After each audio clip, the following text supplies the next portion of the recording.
여러분 안녕하십니까. 국민의힘 당대표 경선이 한 달 앞으로 이렇게 다가왔습니다. 오늘은 국민의힘 권영세 의원을 만나 당대표 선거 이제 출마 준비를 하고 계시니까 그 얘기와 여러 가지 전국 얘기를 같이 듣는 그런 시간을 갖도록 하겠습니다. 안녕하십니까. 예, 안녕하세요. 권영세 의원입니다. 예, 우리 권 의원께서는 이제 팬엠마 이렇게 좀 자주 나오시는 편이어서 준 단골 정도 된 것 같습니다. 시청자 여러분께서 아주 편안하게 지금 생각을 하실 것 같습니다. 그 요즘 세상 돌아가는 이야기 좀 하고 이제 당대표 이야기 좀 하죠. 요즘 엊그제 청문회도 있었습니다만은 장관들 수준이 워낙 좀 이렇게 뭐라고 해야 되나요? 수준 이하여서 야 이렇게밖에 그게 정권의 수준을 이야기하는 거다 저는 이렇게 생각을 하는데 그 관련해서 좀 어떤 걸 느끼셨습니까? 글쎄요, 뭐 저도 지금 말씀하시는데 전적으로 동의를 하고 저도 사실 처음 이제 이 사회생활의 시작을 공직에서 시작했지 않습니까? 근데 물론 그 당시는 제가 어리기도 했습니다만은 뭐 그걸 감안하더라도 장관이 가지는 무게가 너무 달라진 것 같습니다. 그 당시에는 장관이 한 부처의 그 장이라는 그런 당연한 무게에 더해서 사회적으로도 장관 하면은 상당히 인정을 해주는 분위기였는데 지금은 장관이 너무 좀 이 뭐라고 표현해야 될까요?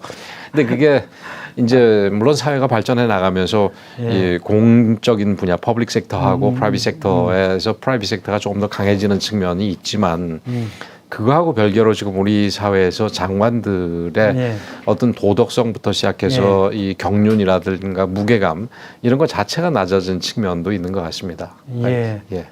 그럼 지금 말씀하신 대로 민간 영역과 공적 영역이 워낙 뭐 지금 이제 같이 가니까 구분이 없어졌겠습니다만은 그럼에도 불구하고 그죠? 장관이라고 하면 공적인 마인드는 갖고 있어야죠. 그런데 그게 근본적으로 그런 마인드 자체가 없는 사람들이 최근에 다 이제 장관 후보가 되고 어떻게 저런 사람을 어디서 골라왔을까 하는 그런 수준의 그 이 정부 출범한 후에 뭐 공직 배제 원칙이라든지 이런 거를 뭐 여러 가지 내세웠습니다만은 그런 거 그러니까 구체적으로 그 배제 기준이 되는 그런 원칙과 별개로 거기에 버금가거나 혹은 더 이상이 되는 어떤 문제점이 있었다면은 당연히 그거는 청와대에서 이 검증 과정에서 그걸 걸러내야 되고 또 거기서 미처 걸르지 못했다 하더라도 나중에라도 이게 발견이 된 경우에는 당연히 배제를 해야 되는데 지금 문재인 대통령이 그 국회에서 반대하는 그 이 인선을 한 게 지금 뭐 제일 기록적이라는 거 아니겠습니까? 근데 그렇다면 인사청문회는 뭐하라 하고 그 뭐 청와대 검증 절차는 뭐하라 하는지 모르겠습니다. 그냥 자기들 임명하고 싶은 사람 그냥 뭐 임명해버리면 되는 거 아니겠습니까? 그래서 이런 점에서 이런 점들이 통틀어 가지고 이 장관에 대한 어떤 무게감을 떨어뜨리는 부분이고, 근데 장관의 무게감이 떨어지면은 뭐 그 장관 자신에 대해서 좀 부정적인 생각이 가지면은 뭐 별게 아니겠습니다만은 사실은 그 부처에서 행하는 국가 작용 전체에 좀 부정적이거나 경시하는 그런 그 이 결과를 가져올 수 있다는 점에서 사실은 심각한 부분입니다. 그렇죠.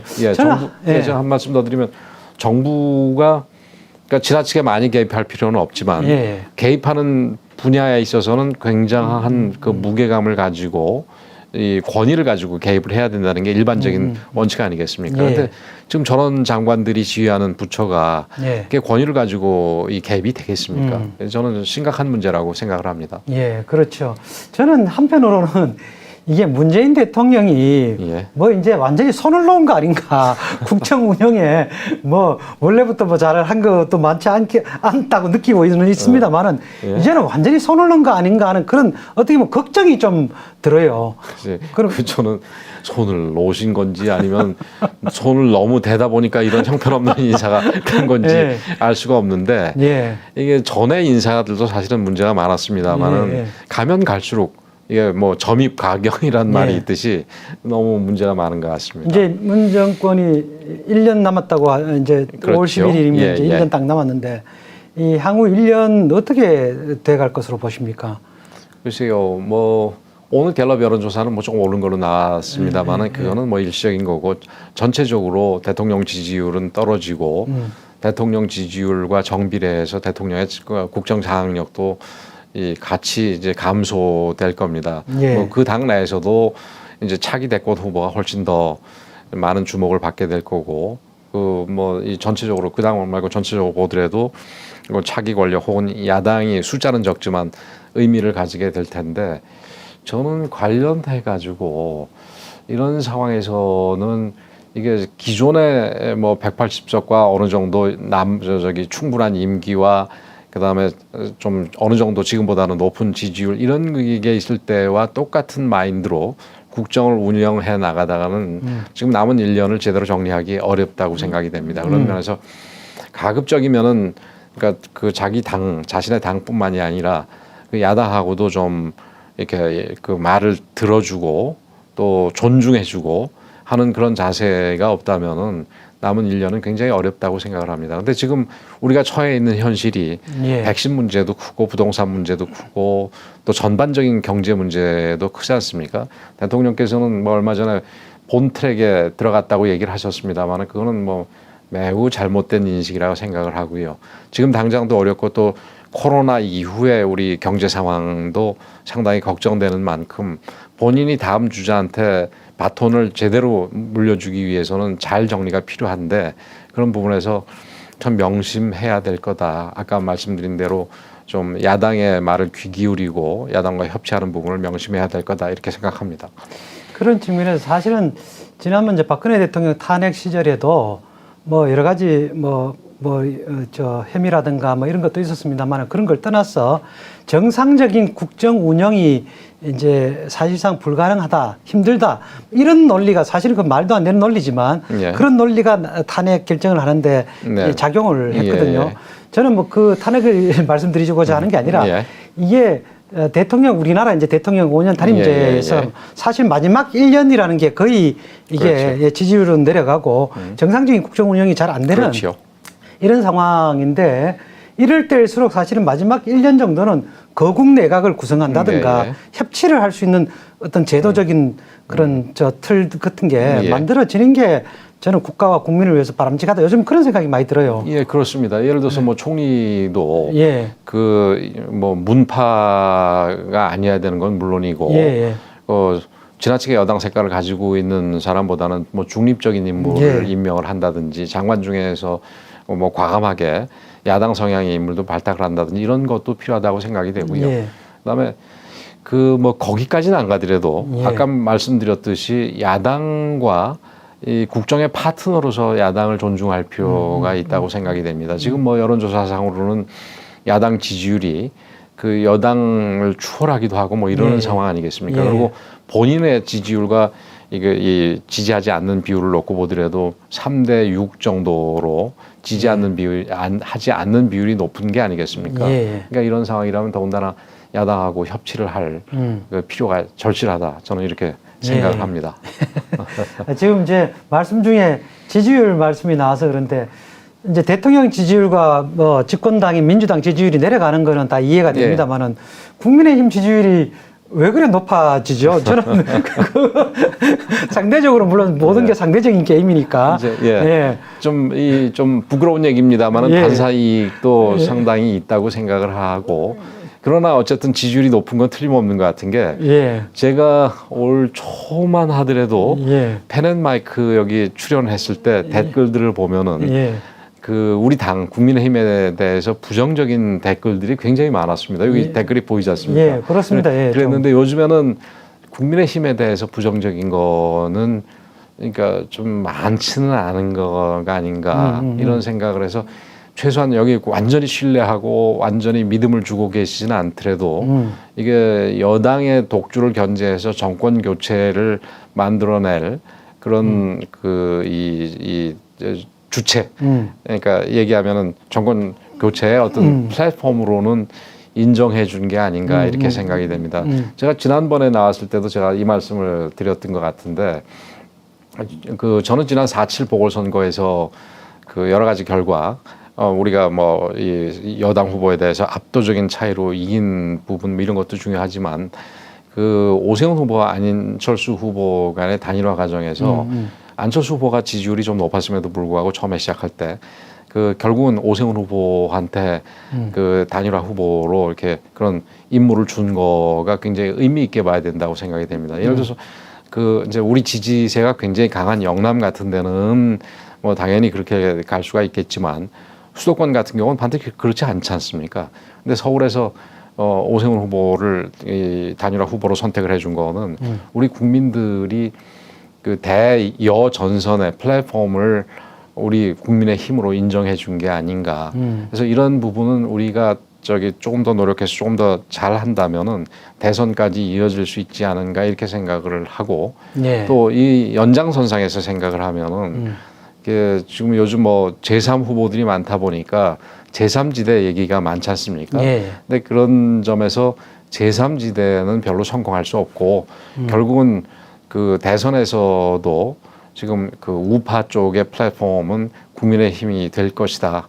이런 것까지 연결해서 생각할 수 있지 않을까 저는 이렇게 생각을 합니다.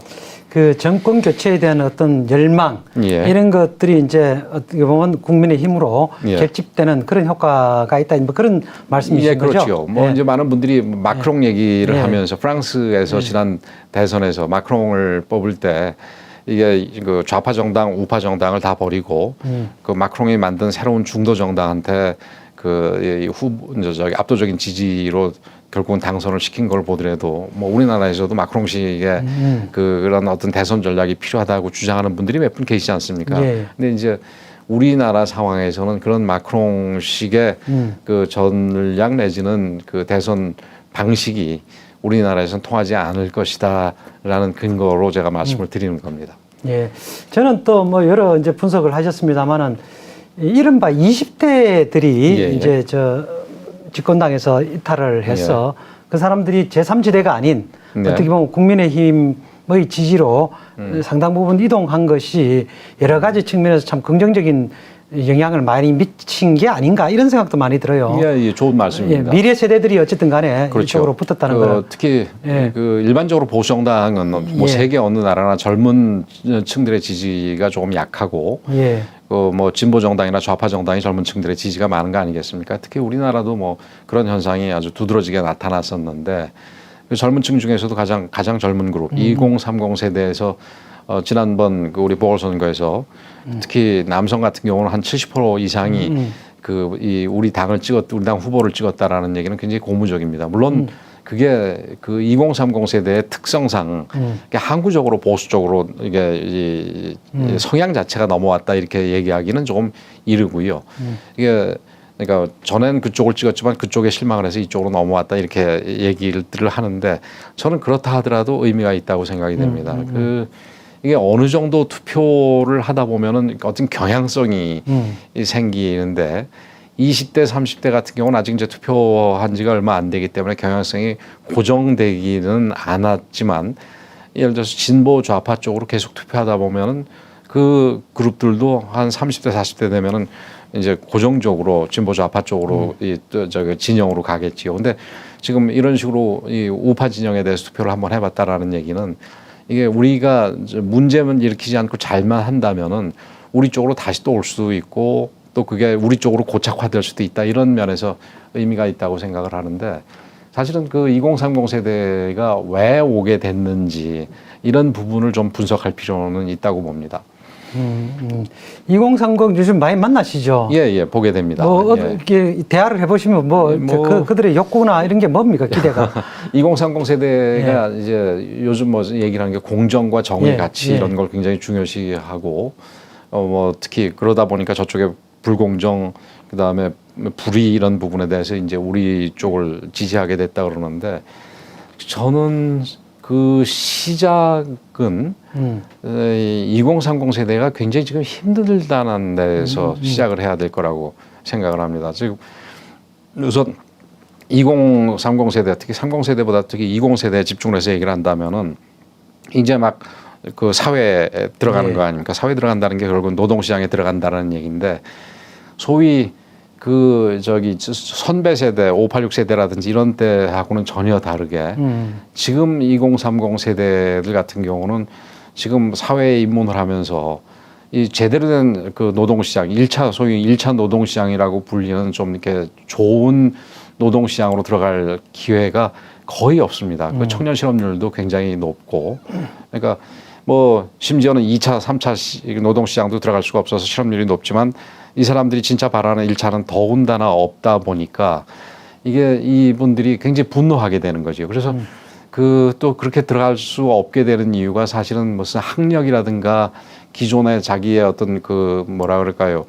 그 레주메에 데코레이션 하는 부분이 이제 잘 안 됐다라는 부분. 그래서 지금 어려움을 겪고 있다라는 부분도 생각을 하게 될 텐데 조국 사태를 보면서 지금 기존의 기득권층 같은 경우는 그게 심지어 그 공정 정의를 그렇게 입만 열면 주장했던 그 세력들이 자기 애들에 대해서는 어떤 그 지위의 대물림을 하기 위해 가지고 부정한 짓을 서슴지 않고 저질렀다는 게 이번 수사 결과로 밝혀진 게 아니겠습니까? 그래서 이런 부분에서 이제 분노하는 거고 또 최근에 이제 부동산 문제 같은 경우는 이거 2030 세대가 자기도 이제 계속해서 그 이제 살아가면서 결혼도 하고 애도 낳고 해서 사회적인 안정을 취하려면은 결국은 부동산 그러니까 내 집이 있어야 되는데 지금 이 정부의 부동산 정책이 엉망이 되다 보니까 부동산 가격이 거의 다락같이 오르는 상황 아니겠습니까? 예. 그래서 그런 상황에서는 나는 그런 안정적인 삶을 할 수 없겠구나 하는 부분에서 저는 분노가 있었다고 보고요. 그런 점에서 이제 우리 당한테 대안으로서 좀 투표를 해줬다 이렇게 생각을 하는데 좀 이 부분은 민감하지만 최근에 젠더 이슈 소위 예. 이런 부분들이 굉장히 그 치열하게 특히 2대남 뭐 2대녀 이런 20대 남녀들 사이에서 굉장히 치열하지 않습니까? 그래서 이런 부분도 사실은 지금 그들이 처한 그 삶의 어려움을 반영하는 거라고 생각이 됩니다.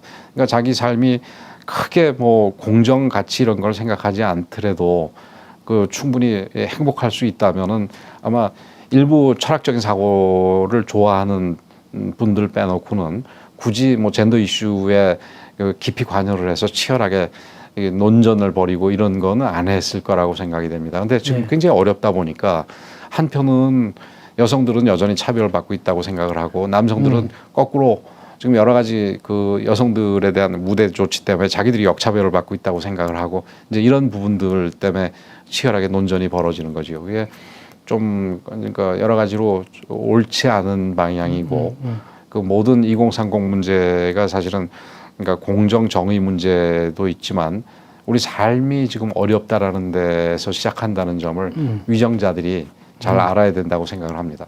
예.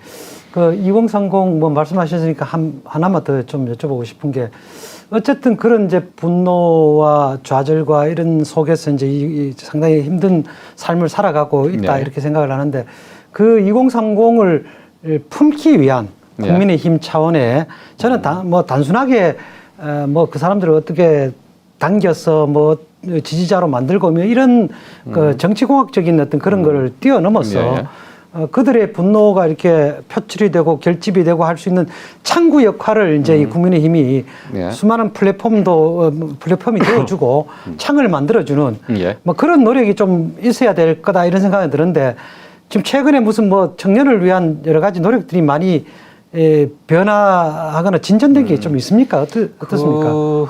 사실은 이거는 뭐 단기적으로 그러니까 뭐 아까 말씀하셨던 2030 표를 붙들어두기 위해서 뭘 그 이 정치공학적으로 뭐 할 수 있는 거는 쉽지도 않을 뿐더러 2030 세대들이 굉장히 현명한 세대들이기 때문에 금세 그거는 뭐 이 속내를 알아챌 거라고 생각이 됩니다. 그래서 오히려 부작용만 있을 거라고 보는데 우선 단기적으로는 어려운 상황에서 지금 적은 파일을 나눌 때 어떤 공정과 정의 부분에 대해서 철저하게 우리가 지켜주는 게 필요하다고 생각이 됩니다. 근데 좀 더 그 이상의 중기적으로 본다면 결국은 일자리 문제부터 시작이 됩니다. 부동산 문제는 그것 중요하지만 그것보다도 사실은 하나 뒤에 문제고 그러니까 일자리 문제인데 지금 이 정부 들어와 가지고 무슨 아까도 얘기했지만 경제가 뭐 본 궤도에 올라가느니 어쩌느니 얘기를 하고 있습니다만은 제대로 된 일자리가 지금 기업이 거의 뭐 공채로 뽑는 것도 거의 없고 수시 정도고 이 일자리가 굉장히 부족한 거 아니겠습니까? 특히 실업률이 높은데 특히 청년 실업률이 높은 상황이니까 이런 부분에 대해서는 좀 특단의 대책을 만들 필요가 있다 이렇게 생각을 합니다. 지금 이 정부는 그 특단의 대책이라는 게 결국은 아주 일시적인 알바자리들 예를 들어서 강의실 불 끄는 것부터 시작해가지고 뭐 말도 안 되는 그걸로 고용률을 수치만 지금 분식을 하고 있는 상황 아니겠습니까? 분칠하는 거 아니겠습니까? 근데 그런 거 말고 지금 조금 시간이 걸리더라도 이 기업들로 하여금 고용을 할 수 있는 그런 상황을 만들어주는 게 굉장히 저는 중요하다 이렇게 생각이 됩니다. 그래서 그런 면에서 그러니까 예를 들어서 정부가 어떤 때는 친노동이고 어떤 때는 친기업이고 이게 무게중심을 왔다 갔다 할 필요가 있을 텐데 지금은 노동 중에서 노동의 어떤 안전성, 뭐 해고라든지 이런 거는 절대로 없어야 되겠지만 지금 가뜩이나 어려운 상황이라서 근데 기업 쪽에 좀 더 그 신경을 써줄 필요가 있지 않나 규제부터 시작해가지고 지원이라든가 이런 부분들 좀 많이 신경을 써줘야 될 때가 아닌가 이렇게 생각이 됩니다. 예. 결국 그러니까 이건 뭐 분명 하나 더 얘기해요. 결국은 일자리를 만드는 건 기업이니까요. 예, 그렇습니다.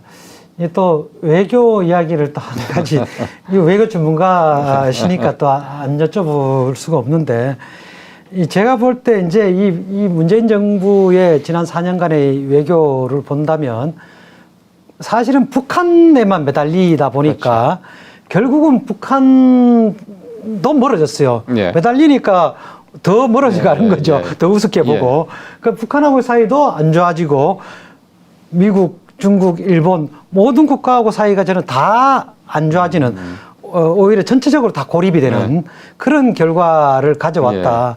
거기에 공교롭게도 코로나가 어떻게 보면 외교를 또 이렇게 못하게 묶어놓는 뭐 그런 측면이 있어서 외교적 노력을 더 등한시하게 만들고 해서 겹쳐서 결국 외교적 고립이 가속화되고 그 외교적 고립이 결국 또 경제적 고립으로 이어지는 그런 악순환의 어떤 그런 상황으로 간 게 아닌가 이런 생각이 드는데 우리나라에 지금 이런 외교적 고립이 하고 또 1년 동안 뭐 더 지속이 될 텐데 이렇게 되면 어떻게 될 것 같습니까? 지금 이분들이 이게 코로나 없었으면은 좀 저기 변명할 거리 없어서 어떻게 싶은데 참 이렇게 하기도 힘든 것 같아요. 말씀하셨듯이 북한하고 관계도 나아진 게 하나도 없었죠. 미국하고 관계는 거의 최악이라는 거 아니겠습니까? 근데 중국하고는 좀 어떻게 접근하고 싶어서 뭐 중국은 큰 봉우리고 우리는 작은 봉우리고 이게 좀 비굴할 정도까지 접근을 했는데 중국에서 뭐 전혀 중국하고 관계도 나아진 게 없습니다. 일본하고 관계는 최악이지요. 그리고 뭐 그 외에 뭐 다른 나라 그러니까 주요 강국이 우선 미중일인데 이런 상황을 아마 만들래도 의도적으로 만들래도 그렇죠. 만들기가 힘들 것 같습니다. 그래서 이런 부분을 지금이라도 정신 차리고 헤쳐나가야지 될 텐데 지금 우선 첫 단추는 5월 21일인가요? 그 한미 정상회담이 가장 중요한 첫 단추가 될 거라고 생각을 하는데 그 문재인 대통령이 어줍지 않게 지금 그 바이든 대통령한테 남북 문제에 대해서 이래라 저래라 하는 거는 오히려 더 나쁠 수 있다고 생각을 합니다. 바이든 그 행정부도 새로 들어와서 이제 그 대북 리뷰를 어느 정도 맞춰서 구체적으로 점진적인 접근 방법이라든가 이런 게 나오고 있는 상황에서 이게 우리 쪽의 얘기를 언급을 할 필요가 있겠지만 처음 만나는 자리에서는 우선 그 한미 지도자 간의 소위 라포르 좋은 인상을 주는 거 이런 거가 우선 중요하고 그다음에 이제 뭐 실무적인 문제에 있어서 조금 성공을 거둘 필요가 있을 거라고 봅니다. 백신 외교라든지 그런 부분들이 되겠지요. 그리고 뭐 일본하고는 뭐 최근에 이 모태기 외상하고 우리 정의용 외교장관이 처음으로 그러니까 이 미국이 중재로 해서 만나게 됐는데 그 일본 문제가 우리가 그 여러 가지 감정이 있지요, 사실. 그렇더라도 그 지금 미래를 바라보고 조금 이 지나치게 과거지향적인 거는 좀 피해야 될 필요가 있습니다. 이제 이 정부가 사실은 이렇게 외교를 망친 이유 중에 가장 첫 번째는 이 사람들은 모든 거가 그 선거 정치의 후순위가 되기 때문에 선거 정치에 이용하기 위해서 미국도 공격을 하고 일본도 뭐 토착 왜군이 이런 부분에 대해서 어떤 면에서는 방임하거나 조장하거나까지 하지 않았습니까? 이런 부분들에서 벗어나야 될 필요가 있고 거꾸로 중국과는 우리가 좀 당당하게 할 필요가 있다. 이렇게 생각이 됩니다. 박근혜 정부 때에 가장 중국과의 관계가 좋았다고 평가를 받았지 않습니까? 그때 박근혜 정부가 절대 중국한테 비굴 하지 않았습니다. 그래서 그런 부분을 잘 알아야 되겠고 앞으로 특히 이제 미국과의 관계에서도 미중 간에 우리가 어디에 포지셔닝 하는지가 한미 관계를 이 한미 관계를 앞으로 어떻게 바뀔지에 대한 어떤 가장 중요한 첫걸음이 될 텐데 제가 생각을 할 때는 한미 동맹을 우선 굳건하게 가는 게 굉장히 중요하다고 생각이 되고 그 부분이 역설적으로 중국과의 관계에서도 오히려 보탬이 된다 이렇게 생각이 됩니다. 뭐 많은 분들이 미국과 중국 사이에 선택을 하면은 등거리거나 뭐 중국 쪽에 접근해야 된다라는 얘기도 있습니다만은 미국은 어쨌든 우리하고 이 가치하고 무기를 공유하는 나라입니다. 근데 특히 가치를 공유한다라는 부분이 굉장히 중요하기 때문에 거기를 굉장히 튼튼하게 한 상황에서 거기 바탕하에서 이 중국에 대해서도 이제 할 말도 하면서 또 거꾸로 이 중국에 대한 입장을 중국과의 관계가 좋아지면 중국에 하고 싶은 말을 우리가 미국에 얘기를 해줄 수도 있다고 생각이 됩니다. 과거에 이 동서독 분단 시절에 서독도 지금 현재의 위치에까지는 이르지 못했을 때 똑같은 문제가 있었습니다. 그 대서양 동맹으로 미국과는 동맹이고 그러나 러시아, 소련과는 굉장히 중요한 나라고 왜냐하면 동독에 대한 영향력을 소련이 갖고 있었으니까. 근데 그 당시에 그 헬무트 슈미트라는 3인당 총리 같은 경우도 이 동맹 관계는 굉장히 중시하면서 자기가 정직한 통역자를 라는 말을 표현을 썼습니다. 우리가 뭐 한때 무슨 균형자 뭐 이런 얘기 썼습니다만은 작은 나라가 사실은 균형을 잡기는 쉽지 않고 그 헬무트 슈미트가 썼듯이 이 소련은 화성말을 하고 그 다음에 뭐 미국은 토성말을 하고 서로 전혀 안 되는 거를 이게 자기들이 이 정직한 통역자가 돼서 전달을 하고 상호의 입장을 얘기해 줄 수 있듯이 우리도 미국과의 관계에서 관계를 굳건히 하면서 또 중국과의 관계도 건강하게 가져가면서 중국의 얘기를 어떤 면에서는 미국한테 해줄 수도 있고 미국의 얘기를 중국에 해줄 수도 있다고 생각을 하고 그렇다면은 중국에 대해서도 그런 부분이 인정이 된다면 우리가 쿼드에 가입하고 이런 부분에 있어서도 중국이 그렇게 거세게 반대하지는 않을 거다 이렇게 생각을 합니다. 예. 상호 방위 조약을 한미 간에 맺어 놓은 상태이기 때문에 쿼드 가입은 어떻게 보면 당연한 건데 이 정부가 그거를 교묘하게 무슨 중국 핑계를 대서 그렇게 이상하게 만들어 놓은 거죠. 제 생각할 때는. 그러니까 좀 뭐 우리가 두 관계가 건강하다면은 우리가 쿼드 내에서 중국의 입장이 그러니까 그 제일 그 강대국 간에서도 개인 간에도 마찬가지지만 대국 그 국가 간에 있어서도 상대의 의도를 잘못 해석하는 거가 굉장히 큰 갈등을 불러올 수가 있거든요. 근데 그런 부분에서 쿼드 그룹과 중국과의 사이에서 그러니까 우리가 중국의 입장을 쿼드 내에서 잘 설명할 수 있는 입장이 된다면 들어가서 가격을 중국도 그렇게 반대할 이유는 없다 이것이요. 그렇죠. 그거는 외부에서 있는 것보다는 들어가서 하는 거가 필요하겠지요. 저 이렇게 돌아가는 이야기를 좀 하다 보니까 시간이 많이 흘렀는데 당 이야기를 좀 해보도록 하겠습니다. 그 날짜가 6월 중순이라고 하던데 아직까지 어제 확정된다고 해도 확정은 안 된 것 같습니다. 특정한 날짜는 이제 안 정해졌고 6월 중순 정도 될 것 같습니다. 그럼 이제 한 달 정도 남은 거죠. 어디 인터뷰를 보니까 아직 공식 출마 선언은 시간이 많이 남아 있어서 안 하셨다고. 이제 아니 한 달이 뭐 많이 남은 것도 아닌데. 이제 뭐 슬슬 준비를 해야 될 때고 아직 뭐 구체적으로 일자를 정한 건 아닌데. 일자가 안 나왔으니까 이제 선언하기가 하고 있습니다. 뭐 다음 주 정도에는 다음 주 정도에는 나오겠지요. 그 어떻습니까? 이제 지금 뭐 그래도 이렇게 슬슬 움직이고 계시니까 여론은 어떻습니까? 여론은 좀 걱정들이 많습니다. 오히려 지금 그 의원들과 이 의원들 그룹이나 이런 데서는 조금 저는 걱정스럽게 보는 게 지난 4.7 보궐선거가 우리가 연전연패 사슬을 끊어서 자신감을 되찾게 해줬다라는 점에서 긍정적인데 이게 내년 대선도 당연히 우리가 이길 수 있다라는 그러니까 좀 이렇게 행동이 받침되는 자신감이 아니라 그냥 자신감이 좀 너무 생긴 게 아닌가 이렇게 생각이 되는데 오히려 우리 당원들은 그런 부분들에 대해서 좀 걱정을 많이 하는 것 같습니다. 그래서 당원들이 그 기준이 이번에는 자기를 내세우는 게 아니라 이번 당 대선 관리를 잘해서 우리가 반드시 그 내년 이 3월 9일인가요? 9일날 대선에서 우리가 승리할 수 있도록 해야 되는데 이게 좀 그런 분위기가 좀 아닌 것 같다 이런 걱정스러운 분위기도 좀 있는 것 같습니다. 예.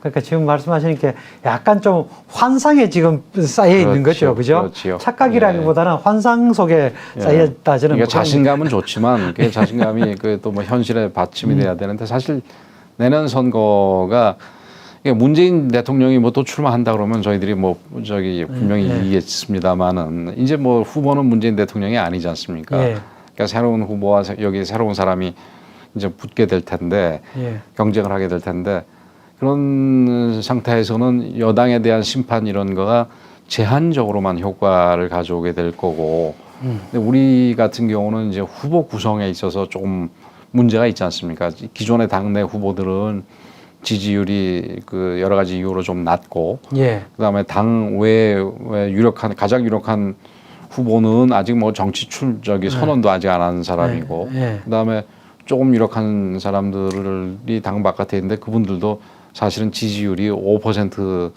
미만이거나 아니면 비슷한 정도 수준 아니겠습니까? 그래서 이게 우리가 좀 확실하게 이길 수 있는 좋은 구도를 만들려면은 당 내부에 있는 분들이 좀 누가 그렇게 표현하던데 마이크를 좀 많이 줘서 그분들이 우리가 자꾸 국민들한테 보이게 해서 좀 키워줄 필요가 있다. 그게 잘 안 되는 상황에서는 한 사람이 너무 이렇게 독주하고 이러는 거는 굉장히 위험할 수도 있다. 그런 점에서 우리 당 상황이 그렇게 좋지가 않은 상황인데 너무 쉽게 보는 게 아닌가 이렇게 생각이 됩니다. 윤석열하고는 뭐 워낙 잘 아시는 관계인데 어쨌든 윤석열이라는 한 사람이 독주하는 거는 지금 그렇죠. 판 전체적으로 좀 위험하다 이제 이렇게 전체로 봐서도 안 좋고 어떤 면에서는 윤석열 전 총장 입장에서도 본인이 뭐 사실상 유일한 후보다 하는 부분도 그렇게 좋지는 않다고 생각을 합니다. 이제 모든 공격이 혼자 가서 감당을 해야 될 정도로 혼자한테 몰릴 게 아니겠습니까? 그 좋은 상황이겠어요. 그러나 그렇지 않다고 봅니다. 그래서 뭐 그런 측면에서 대단히 참 위험한 상황이죠.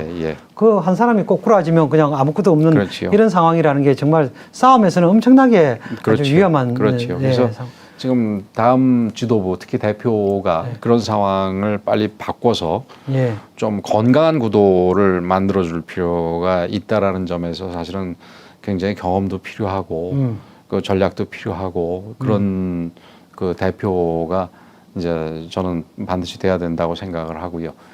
또 한 가지는 지금 다음 그 대선에 대해서 제가 좀 우리가 할 일이 많다고 보는 거가 이전에 우리 대선 후보들 그래서 당선된 후보도 있고 뭐 그렇지 못한 후보들도 있습니다만은 후보들에 비해서 지금 그러니까 지지율도 지지율이지만 아직 준비된 단계에 있어서도 그 후보들에는 아직 미치지 못한다고 보기 때문에 우선 윤석열 전 총장 같은 경우에 나온다 하더라도 지금 뭐 이 정치 경험도 전혀 없고 그다음에 뭐 팀도 없고 뭐 상대가 무슨 공격을 할지 거기에 대한 방어 팀들도 제대로 만들어져 있지 않은 거 아니겠습니까? 그래서 그런 부분들을 사실은 다 해줘야 되고 당에서 해줘야 될 부분이 많고 또 우리 기존 후보들 같은 경우에 그 선거 경험이 있다 하더라도 거의 뭐 그 당선 가능성이 별로 이렇게 기대난망한 상황의 후보였기 때문에 그 지금 여당으로부터의 혹독한 이 공격을 당해본 적이 별로 없습니다. 근데 그렇지 않을 경우에는 이제 혹독한 공격들 우리 지난번 사실 보궐선거에서 우리 오세훈 시장이 겪었던 말도 안 되는 공격부터 시작해서 뭐 별의별 공격을 다 했지 않습니까? 그런 부분들 또 이제 정책에 대한 여러 가지 공격들까지 포함을 해서 우리가 준비하는 거가 이제 시간이 별로 없으니까 또 그리고 후보들한테 단기간에 그런 능력을 다 갖추라고 하기도 힘드니까 그 당이 어느 정도 그 공백을 다 메꿔줘야 되는데 이런 부분에 있어서도 당이 해야 될 일이 굉장히 막중하다 이렇게 생각이 됩니다. 그러면 지금 당대표가 해야 될 역할은 대선 관리입니까? 어떻게, 뭐가 가장 지금 중요합니까? 그러니까 전 과정을 보면 대선 관리인데, 근데 대선 관리라는 게 뭐 대선에서 그냥 관리만 하는 게 아니라 이겨야 될 거 아니겠습니까? 그리고 외부의 제3 후보들도 우리 당에 올라와야지 이게 이길 수가 있는 거니까 그런 점에서는 짧은 시간이지만 당의 개혁도 빠른 시간 내에 좀 임팩트 있는 개혁도 필요하다고 당연히 생각을 합니다. 근데 이제 시간이 우리 후보가 뭐 민주당도 오늘 보니까 후보 선출 시기를 뭐 바꾸자 말자 뭐 논란이 좀 있는 것 같은데 우리 같은 경우에 뭐 그냥 당원대로 결정을 한다면 11월 초 중에는 후보를 내야 될 거 아니겠습니까? 그렇다면은 역산에서 한 9월, 10월 정도부터는 경선 레이스가 들어가니까 한 2달 잡으면 한 9월부터지요. 그때부터 모든 관심은 이 후보 경선 내지는 대선으로 가게 됩니다. 그럼 9월 이전까지 7, 8, 9 한 3달 동안에 당의 모습이 바뀌는 걸 보여줘야 됩니다. 그래서 그런 면에서 그러니까 개혁을 위한 개혁이거나 좀 이렇게 시간이 굉장히 많이 걸려서 그게 뭐 좀 눈에 띄지 않는 개혁이거나 이런 거가 아니라 정말 우리 국민들이 필요로 하는 개혁으로서 우선순위가 높은 개혁을 빠른 시간 내에 이뤄내는 게 중요한데 그것도 굉장한 능력이 필요할 거다. 고민도 필요할 거다. 이렇게 봅니다.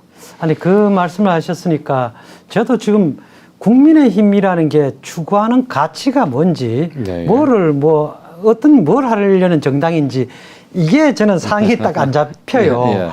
그냥 뭐 이렇게 야당으로서 그냥 우후죽순이 이렇게 모여있다 이런 느낌밖에. 그거에 어떻게 생각하십니까? 도대체 뭐를 추구하는? 가치를 여러 가지로 나눌 수가 있겠죠. 예를 들면은 시장 중심주의냐 뭐 아니냐부터 시작해서 거기 뭐 시장 경제에 대해서도 농도가 뭐 다양하게 있을 수가 있고 그리고 또 다른 기준으로 분류를 할 수도 있겠죠. 근데 요즘에는 어떤 면에서는 다른 모든 가치보다는 아까 제가 말씀드린 공정이나 정의 이런 거가 가장 중요한 가치가 아닌가 이렇게 생각이 됩니다. 옛날에는 이게 뭐 뭐 반민주, 독재 대 반독재, 민주 대 반민주, 또 진보 좌파냐, 뭐 보수 우파냐 이런 거가 이제 뭐 절대적인 뭐라 그럴까요 구분선이자 그러니까 투쟁선이 될 수가 있겠죠.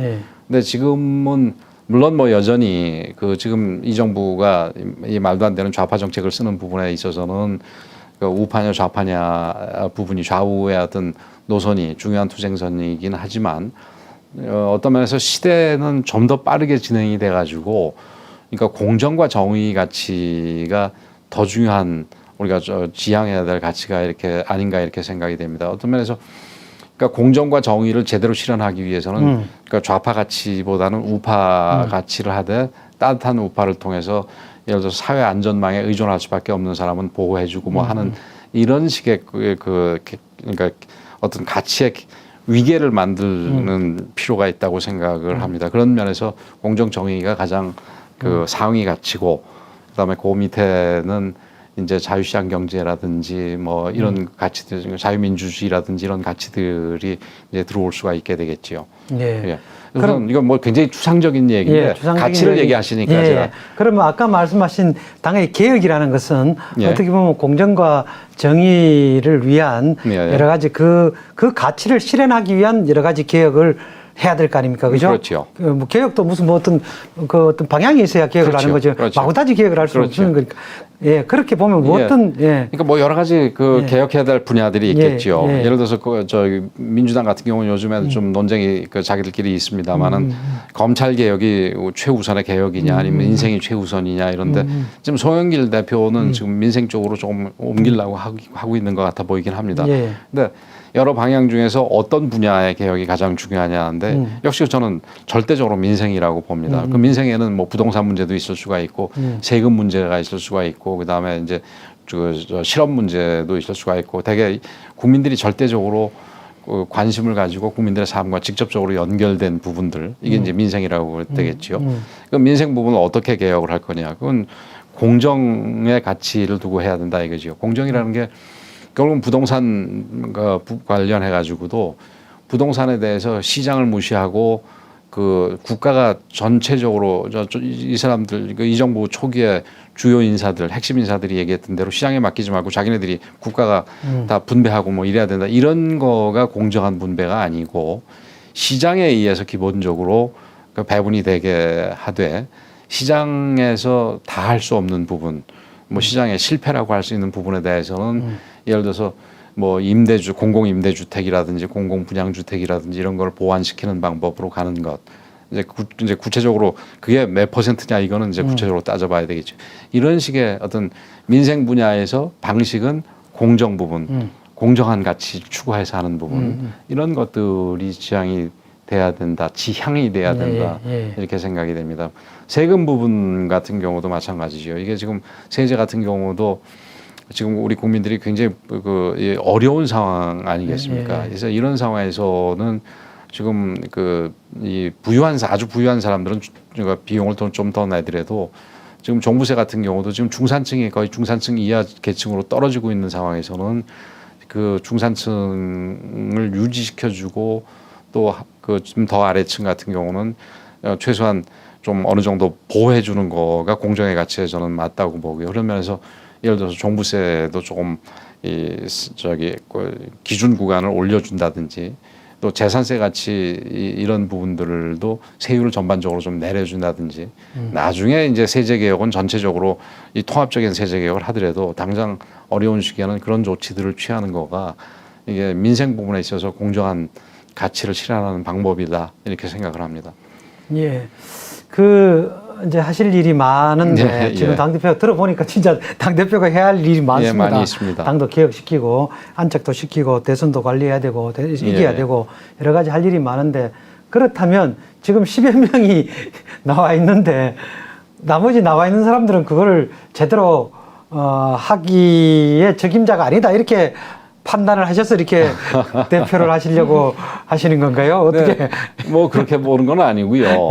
뭐 이제 저 같은 경우는 아까 대선 관리가 굉장히 중요하다 얘기를 드렸는데 그 대선 관리를 고맙게도 당해서 한편으로는 제가 힘들었지만 그래도 고맙게 생각을 하는 게 그러니까 2007년, 12년 그다음에 이제 2017년은 뭐 당에서 한 건 아니지만 어쨌든 반기문 총장 제3 후보였던 반기문 총장을 도우면서 깊숙이 개입했던 경험이 있습니다. 그래서 이런 경험들이 하나하나가 다 특히 2017년 선거 경우 특히 그 이번 대선의 상관성이 크다고 생각을 해서 이런 경험을 당에다가 쓰는 게 좋겠다 이렇게 생각을 한 게 첫 번째고 뭐 이런 경험은 그 다른 누구도 갖고 있지 않으니까 제가 비교 우위에 있다고 생각을 합니다. 그리고 제가 서울에서만 4선을 했습니다. 서울이 뭐 이번도 49개 지역 중에서 41개를 지고 우리가 겨우 8개 이겼지 않았습니까? 강북에서 유일하게 이겼는데 그 얘기는 서울에서는 어떤 개혁적인 성향이 없으면 당선이 어렵습니다. 이런 서울에서만 쭉 정치를 해왔다는 점, 그다음에 한 가지 덧붙인다면은 저는 어려울 때도 당을 계속해서 지켜왔다는 점, 이런 점들이 다른 후보들보다 비교 우위에 있지 않나. 이런 생각을 가미해서 제가 도전하라고 생각하고 있는 것입니다. 예, 그렇군요. 언론을 보니까 주호영 전 원내대표 또 나오신다고 그러고 나경원 의원도 이제 나올 것처럼 이렇게 보도가 되고 있고 그 두 분은 어떻습니까? 두 분 다 훌륭한 정치인들인데 제가 아까 얘기한 부분들에 있어서는 그분들보다 제가 비교 우위에 확실하게 있다 이렇게 생각을 합니다. 그 두 분은 당대표에 자격이 없다 뭐 이렇게 그건 아니고 이번 당대표는 아까 얘기했듯이 좀 특별한 당대표입니다. 이 대선이라는 이 막중한 뭐 어느 대선 쳐놓고 중요하지 않은 대선이 없겠지만 특히 이번 대선을 우리가 이 우파가 잘못해서 지게 된다면 뭐 대한민국이 굉장히 그러니까 거의 뭐 어려운 수준, 돌이킬 수 없게 어려운 수준으로 갈 겁니다. 그래서 이런 대선을 승리하기 위해서 어떤 면에서는 자기의 화려함은 던지고 자기가 각광받는 거는 일부러 피하고 그 조연으로서 이 주연인 우리 대선 후보들을 이 지원해주는 역할을 해야 되는 겁니다. 그래서 그런 부분에 있어서는 그 제가 강점이 있다 이런 말씀을 드리는 거지. 뭐 다른 후보들이야 뭐 다 저 훌륭한 정치인들이죠. 예. 우리 당에 사실 훌륭한 정치인들이 많이 있습니다. 근데 뭐 국민들은 다 그런 생각을 다 하시는 건 아닌 것 같고 좀 더 자원은 훌륭할지 모르지만 지금 발현이 됐다 저는 이렇게 생각합니다. 그렇죠. 그게 발현된 거는 별개 문제. 자꾸 노력을 좀 더 하셔야 돼요. 자꾸 알려야지요. 노력을 좀 하여튼 상대적으로 덜 하신다 그렇죠. 이렇게 보여요. 우리가 봤을 그렇죠. 때는. 그러니까 아까 말씀드렸듯이 우리 대선 후보들도 지금 1% 2%에서 지금 솔직히 헤매고 있다는 표현이 맞을 텐데 그 후보들도 조금 더 알려지고 조금 더 이 국민들이 깊이 알게 되고 그렇게 한다면은 그 뭐 저 민주당의 그 몇 명 후보들에 비해서 손색이 없는 정도가 아니라 더 앞선다고 저는 생각을 합니다. 아니 뭐 이재명보다 못한 후보가 어디 있겠습니까?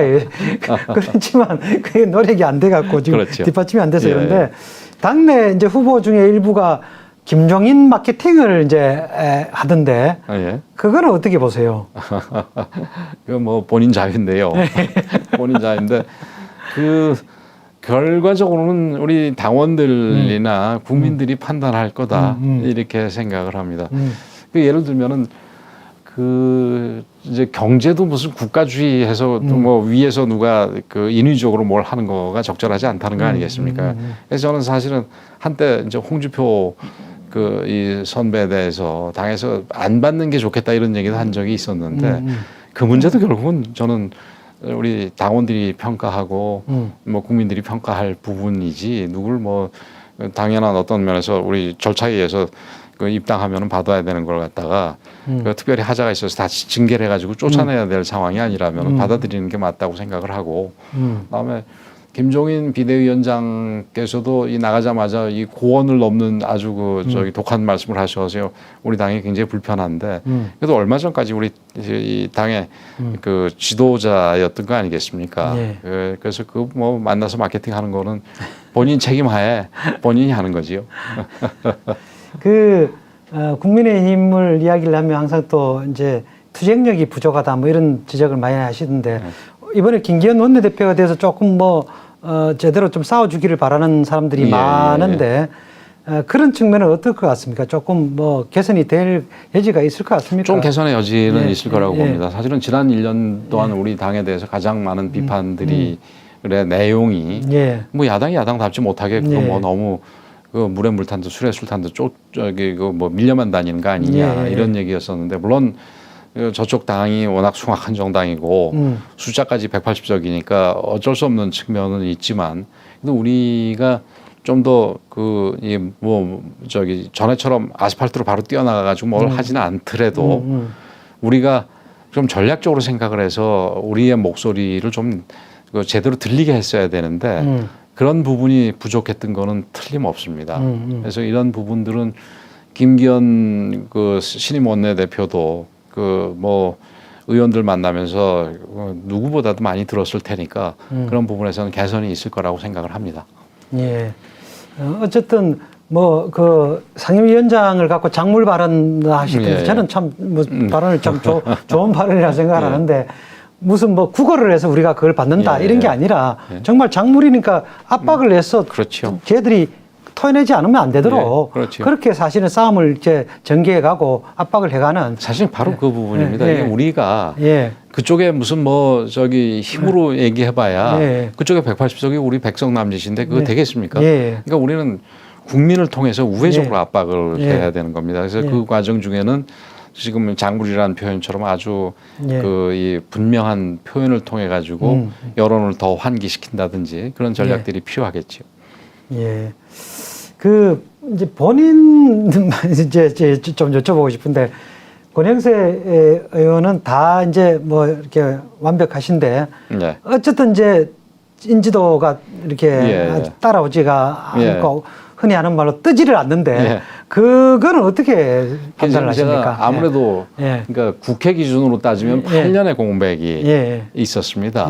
그래서 1년 동안에 제가 확실히 그걸 공백을 메꾸지를 못한 건 제 부족함이 있는데 지금은 뭐 나름 열심히 하고 또 이렇게 펜앤마이크에서도 열심히 불러주셔가지고 지금 어느 정도 회복되고 있는 중입니다. 곧 이렇게 너무 높이 올라가더라도 그 현기증 나지 않게 바라봐 주시기 바랍니다. 알겠습니다. 지금 뭐 하시는 일들이 이제 어느 정도 이렇게 뭐 성과 그렇죠. 있게 이렇게 진행이 그렇죠. 되고 있다 이렇게 느끼시는군요. 그동안 이제 그 한 8년 동안을 거의 뭐 언론에서 노출이 없다시피 했으니까 그렇죠. 그리고 당원 기준으로도 제가 그 중에 한 1년은 대선, 2년은 중국 대사로 가 있었습니다만 그게 우리 당원들하고 접점이 있는 부분은 별로 없으니까 아무래도 그 조금 이제 인지도 부분, 뭐 누구야 뭐 이렇게 생각할 수가 있겠죠. 근데 요즘엔 또 많이 응원들 하시고 그렇습니다. 8년의 공백이 이제 그렇죠. 있었다는 걸 그냥 항상 국회의원 하신 줄 저도 그렇게 막 이렇게 그냥 대충 그렇죠. 생각이 들었는데 그렇죠. 그게 아니네요. 그렇죠. 그런 셈치고는 대단히 인지도가 높은 편입니다. 그러면. 근데 그 이제 앞으로는 그런 셈 치고 빼놓고 인지도가 높게 돼야지요. 당 대표도 공약이 있죠. 공약을 내걸죠. 지금 공약을 공약이나 캐치프레이즈나 이런 걸 어떻게 뭐 준비를 하고 있습니다. 하고 있습니까? 그거는 이제 출마 선언하게 되면서 일부가 나가게 되겠지요. 뭐 하여튼 쌈박한 이제 캐치프레이즈나 공약을 잘. 좋은 거 있으면 좀 저기 알려주세요. 알겠습니다. 오늘 뭐 여러 가지 말씀을 많이 나눴는데 뭐 마지막으로 뭐 또 좀 이렇게 뭐라 각오라든가 뭐 이런 것도 좀 한번 말씀을 해주시죠. 각오는 뭐 말씀 나누는 과정에서 다 했고요. 그동안 이제 공부에 있어서 잘 기억을 못 하셨던 분들이 계신 것 같은데 오늘 이 방송 보시는 분들은 그 권영세에 대해서 널리 좀 선전 좀 많이 해주시기를 부탁을 드리겠습니다. 우리 그 당을 위해서 그리고 더 중요한 건 우리 대한민국을 위해서 이번 대선 잘 치러서 반드시 정권 교체 이뤄내겠다는 약속을 드리도록 하겠습니다. 고맙습니다. 오늘 뭐 방송 여기서 마치도록 하겠습니다. 오늘 말씀 감사합니다. 고맙습니다.